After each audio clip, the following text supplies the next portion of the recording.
58. And tonight's winning Powerball number, that is going to be 4. And your Power Play multiplier is 2.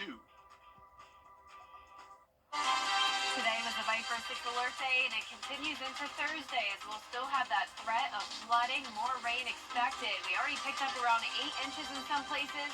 We could see an additional 8 inches. I'll have more details straight ahead. Right now on News Channel 6 at 11, after the driest October on record, heavy rain falling tonight. Now people are protecting their homes already damaged by Helene. Also ahead, Aiken County is seeing its first new sheriff in over 2 decades. We'll hear from the sheriff-elect as your news at 11 starts now. Live from Television Park, this is WJBF News Channel 6 at 11.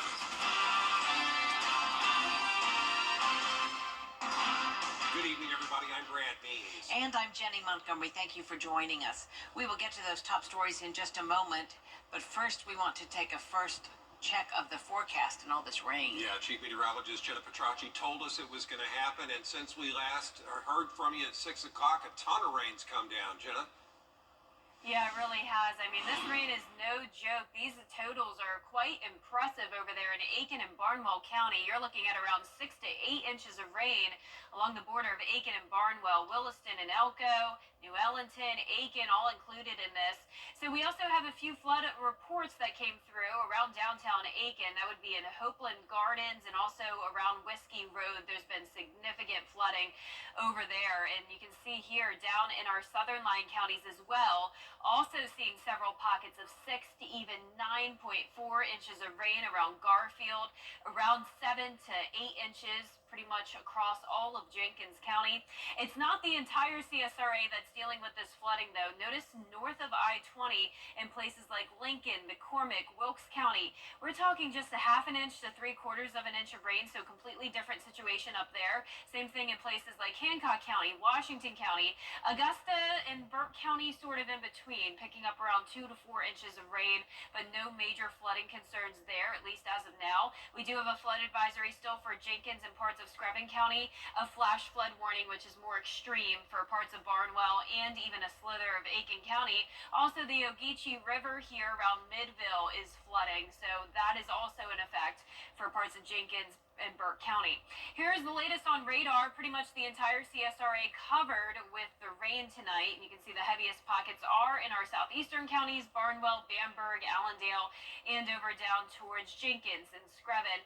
The rest of us mostly dealing with a light rain. Here's our Terry Lambert Hyundai Skyview cam. No surprise there. It is very wet outside. Temperatures are in the upper 60s, even still some low 70s here and there. So warm and muggy night. Winds are sustained around 5 to even 15 miles per hour down there in Sylvania, and the gusts are up to around 26 miles per hour now in Evans, 21 in Edgefield. So it really doesn't take too strong of winds to cause some issues with loose limbs from, of course, Hurricane Helene. So please be aware of that. We have a lot of saturated soil now. So be very aware of some trees going down despite the pretty low wind speeds.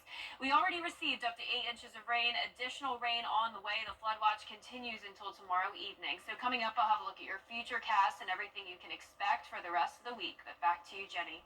All right, Jenna, thank you so much for that. And because of the rain, all Aiken County schools will be operating on a 2-hour delay tomorrow. The school district sent out an email this evening detailing the plan. Students on half-day and early learning schedules will not go to school at all. The Aiken County Career Center will not have morning classes. Coverage you can count on continues with a look at how September storm victims are handling all of this rain. Many of them dealing with homes already hard hit by Hurricane Helene. Here's Isabella Moody. Furious Ferry Hardware has had an influx of customers buying necessities they may not have needed before Hurricane Helene to stay prepared in case this were to happen again. A lot of yard cleanup has been really kind of the biggest thing. Rakes, yard bags, some preparation things, chainsaws, generators, things like that, just to be prepared if it ever happens again. Over the past few days, people have been coming in to get tarps as well to prepare for the rain. They now want to keep the store stocked with items that can help people during a disaster. I both cover ordering, so we're listening to what people are buying and what they're wanting. 2 people I spoke to had to move out of their homes due to damage from Helene. One is nervous to see what their house will look like after the rain, hoping the tarps keep it dry. To see how much coverage those tarps provide, because our house is covered in tarps. That's pretty caved in at the moment. We've already got pretty substantial mildew and mold growing in the house, so I'm just anxious to see how that plays out. We are just taking it day by day, waiting to hear what the next step is. Philip Coretti is set to close on his home in 2 weeks, but the roof of the house is covered with tarps due to Helene, making this rain stressful for him. The area was tarped, but it's a huge opening in the top of the roof, and there are actually 2 large tarps on top of the roof. Now, they're in place, but with high winds and rain, you're just concerned that maybe the tarp's going to break loose, and then the rain starts pouring in, causing more damage. In Augusta, Isabella Moody, WJBF News Channel 6. Questions about the cleanup efforts in one Augusta neighborhood. Woodbine West off Washington Road suffered extensive tree damage from Helene. The neighborhood started cleanup efforts and is now seeing those city debris trucks. Because Woodbine is a gated community, some question whether the debris pickup will be reimbursed by FEMA. I mean, we're all paying taxes, and that's what this is all about. This isn't my first hurricane. I was on Hilton Head for 40 years, so I've been through a few down there. And I was in a gated community down there, and FEMA came in there and cleaned up. So I would expect the same thing in Augusta or Atlanta or anywhere else. You're paying taxes, and you're entitled to what everybody else is entitled to. Augusta's debris manager says in Woodbine and other gated communities, the city can still submit the cleanup cost to FEMA for consideration. Aiken County's about to have a new sheriff. Marty Sawyer beating Lucas Grant for the job last night with 63% of the vote. Sheriff Michael Hunt stepping down at the end of the year. He's going to retire. Sawyer wants to tackle drugs, crime, school safety, and have more police in rural areas. And Windsor, New Holland, Jackson Beach Island, because that's what I've heard when I've been there. They don't see police cars. So putting more visibility, because visibility deters crime. You can't put a number on it, but it does. Sawyer is going to become the new sheriff January 7th. Some new members on the Richmond County Board of Education. Shantae Boyd, Monique Braswell, Mary Jane Abbott, and Samantha Valentine won their races to represent districts 4, 5, 8, and 10. They plan to address student safety, parent and student connection, and higher education for students from elementary to high school. All new members believe being a mother will bring a different aspect to the board, and some parents seem to think the same. What I would like to see in the school district this year is to be more hands-on in the schools and to maybe enforce laws and the bullying laws and not just and see it through. Just to see it through and just to do what's in your job description plus. And as a mother to a mother, the only thing we're known to do is provide and protect. And when I put my child in your hands, I'm expecting for you to do so. They'll begin their term this coming January. You can learn more about them at WJBF.com. A new way to find a job in South Carolina. It's called SC at Work, and the goal is to highlight job opportunities all over the state. There are thousands of them. Some require little to no experience, and they just want to help people avoid unemployment. Every day we make a difference in a job seeker's life and in an employer's business because we can connect the two. Yeah, it should be a good program giving job seekers information about the job description and what it pays. Soggy night here in Georgia and South Carolina, but how long will this rain last? I will have all the details when we return. Are you ready? The Live 5 for 6 Skyview Network, sponsored by Terry Lambert Hyundai. This is a WJBF Live 5 for 6 alert. Welcome back. Here's another look at those latest rainfall totals. Very, very high amounts here in Aiken, Barnwell, and now trickling down into Bamberg County, and of course Orangeburg County included there as well. We're talking 8 inches of rain here in New Ellington, also parts of Aiken. 6 inches around the border of Barnwell and Aiken County. That includes Williston, Elko. Around 3 to 4 inches in downtown Barnwell, and Bamberg's now getting close to that 5 to 6 inch mark. Here's another look at our southern line counties. This is Emmanuel, Burke, Jenkins County, we're also seeing 5 to even getting close to 10 inches of rain, 9.6 right there around Garfield. So definitely some concerning amounts of rainfall. You need to be extremely careful when you're headed out tomorrow morning, especially when it's still dark out. A lot of these roads are flooded, especially there in Aiken County. A lot of reports came in, especially around Whiskey Road. So the highest amounts are definitely in our eastern counties and our southern line counties. So places like Richmond, Burke, Jefferson, sort of in between, around 3 to 4 inches. North of I-20, much lower rainfall totals, 1/2 inch to 1 inch at the most. Here's our latest alerts. We have an aerial flood advisory for parts of Screven and Jenkins County, flash flood warning for Barnwell and Bamberg. That will continue over the next hour or so. Flood warning for the Ogeechee River there around Midville and Jenkins, Burke County. And then you can see here on Live Viper 6, pretty much all of us covered with the rain and those flashing polygons indicating the flooding. Here's a closer look at some of those heavier downpours here. Bamberg, Denmark, you have some heavy rain. Same thing around Barnwell. It's so widespread. Luckily, no thunderstorms here, though. We did have some rumbles of thunder and a little bit of lightning earlier, but this is a rain event by far.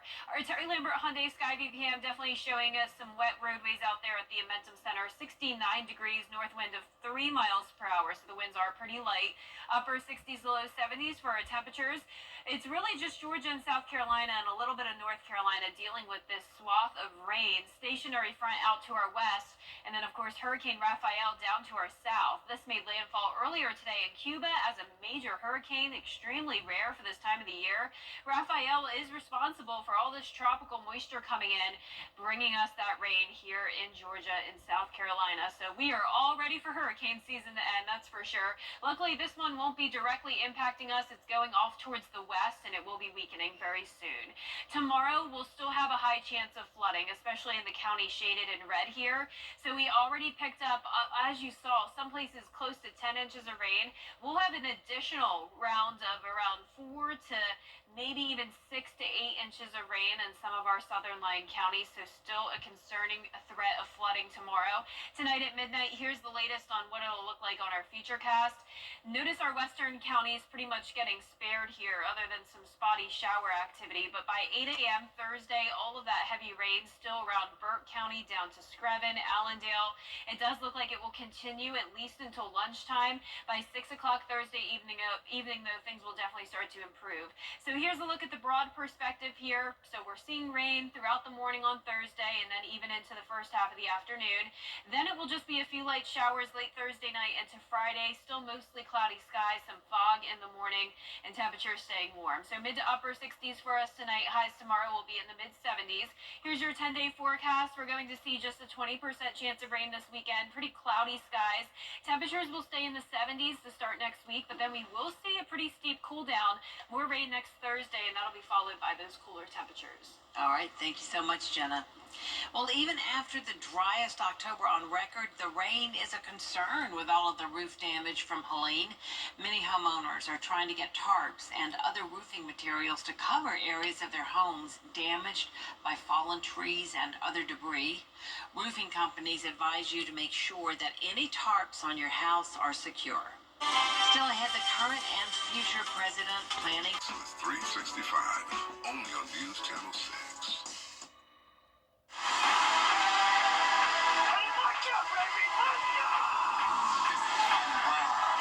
Time to race for a championship on CW Sports.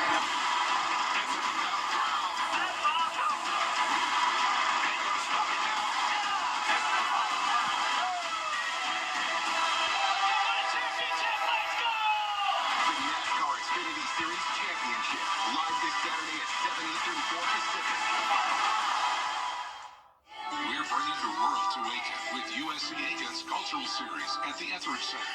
Join us for The Wild Cards on Saturday, November 9th. Led by their irresistible harmonies and fiery musicianship, this Nashville duo has captured the acclaim and attention of country music fans all over the world.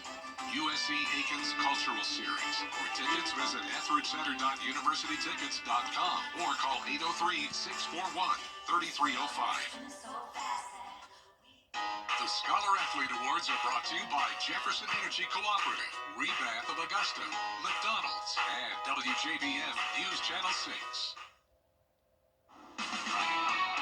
WJBF sports coverage you can count on.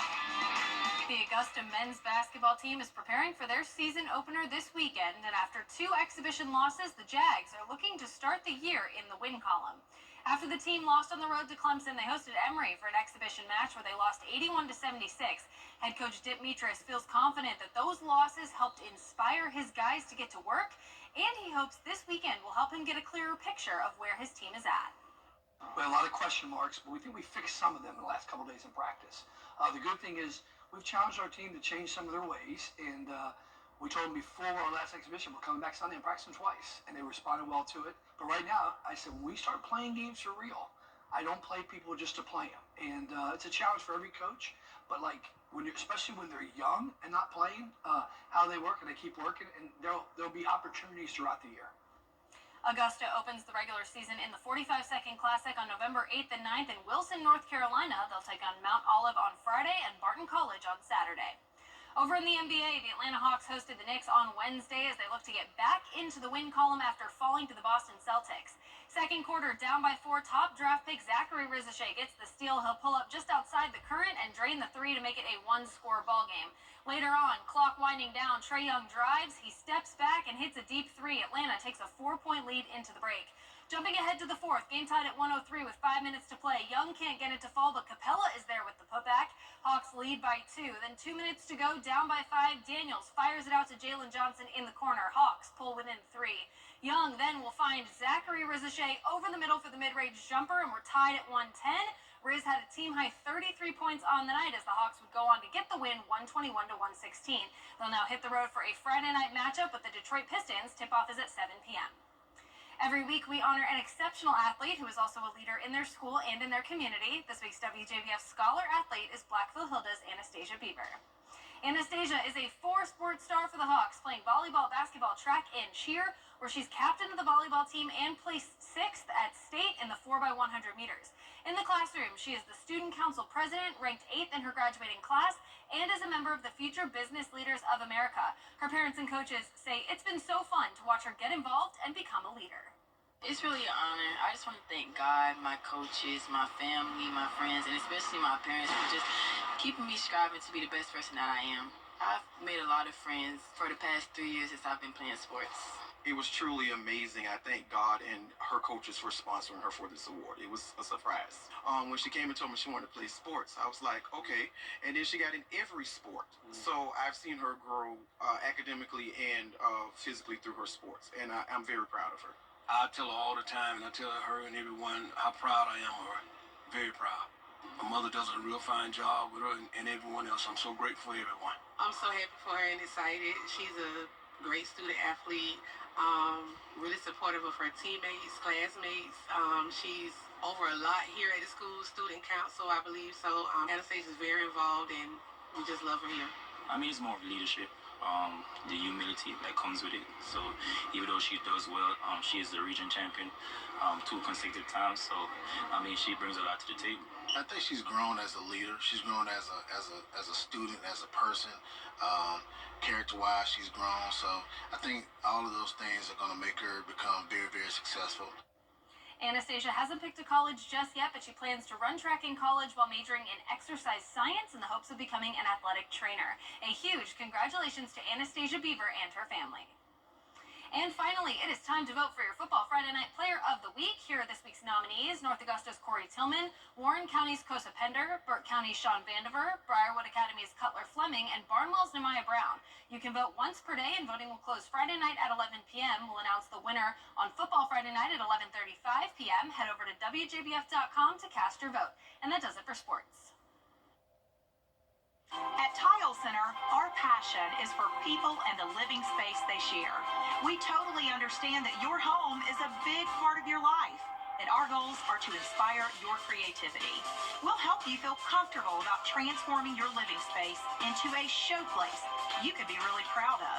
Come see why for yourself at any of our locations at Tile Center or online at tilecenter.com. Your tile and stone experts.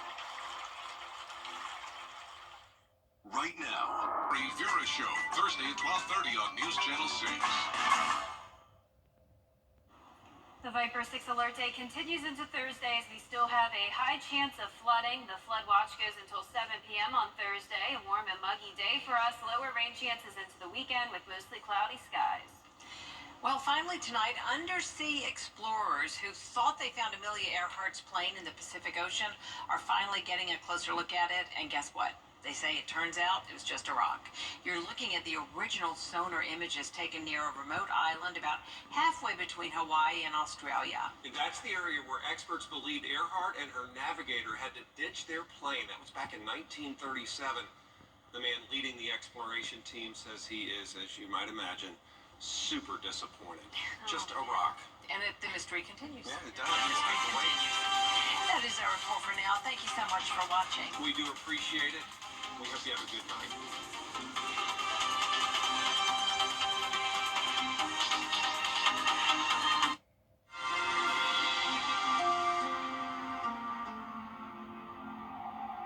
The most significant loss of wrongful death